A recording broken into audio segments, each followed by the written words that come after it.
கன்னி 10ல் வரார் குரு.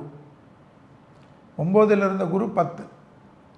அதனால் ஜூன் மாதம் 14ஆம் தேதிக்குள்ளே, ஜூலை 14க்குள்ளே எல்லா விஷயத்தையும் முடிச்சிடுங்க. ஜூலை ஆகஸ்ட் வரைக்கும் கூட நல்லாயிருக்கும். இந்த ஆவணி மாதம் கொஞ்சம் கவனமாக இருக்கும். இடமாற்றம், வீடு மாற்றம், மனை மாற்றம், உத்தியோக மாற்றம், தொழில் மாற்றம் எல்லாம் வந்து தீரும். அரசுத்துறை, அரசியல்வாதிகள், கூட்டணி மற்ற விஷயத்தில் டக்கு டக்குன்னு முடிவெடுப்பீர்கள், பெரிதாக சாதிப்பீர்கள். தேகாரோக்கியத்தில் மட்டும் கொஞ்சம் கவனமாக இருப்பது கன்னிக்கு முக்கியம். சுவாச கோளாறு, அலர்ஜியால் தொந்தரவு. எந்த பொருள் அலர்ஜினே தெரியாது, எது சாப்பிட்டாலும் அரிக்கிறது, எது சாப்பிட்டாலும் மூச்சு வாங்கிறது.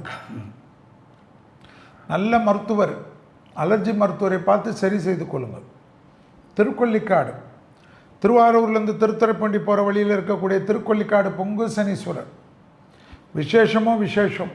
கன்னியாராசிக்காரர்களுக்கு 10ல் உள்ள குரு தொழில் ரீதியாக புது கூட்டாளிகள், புது தொழில் மாற்றம், புது வியாபார மாற்றம், படிப்பு மாற்றம், தனம், குடும்ப வாக்குஸ்தானத்தை பார்ப்பதனால் கொடுத்த வாக்கை குடும்பத்தில் வெளிவட்டாரத்திலும் காப்பாற்றக்கூடிய அமைப்பு, ஏற்றத்திற்கு உண்டான அமைப்பு, உத்தியோகத்திற்கு உண்டான அமைப்பு, வியாபாரத்தில் இருந்த பாதிப்புகள் நிவர்த்தி, பழைய கடன்கள் பைசலாவது, தேகாரோக்கியம் தெம்பாகிறது, தாய் வழி உறவு, தந்தை வழி உறவு மேன்மையடைவது, 7ஆம் இடத்தில் இருக்கக்கூடிய சனி குடும்பத்தை சிதைய வைக்கிறது, துணை அல்லது துணைவியாருக்கு பிரச்சனைகளை கொடுப்பது, தேகாரோக்கியத்தில் சித்திரவதை பண்ணுவது, குடும்பத்தை கெடுத்து டைவர்ஸ் ஆக்கிறது, இதெல்லாம் பண்ணுவோம்.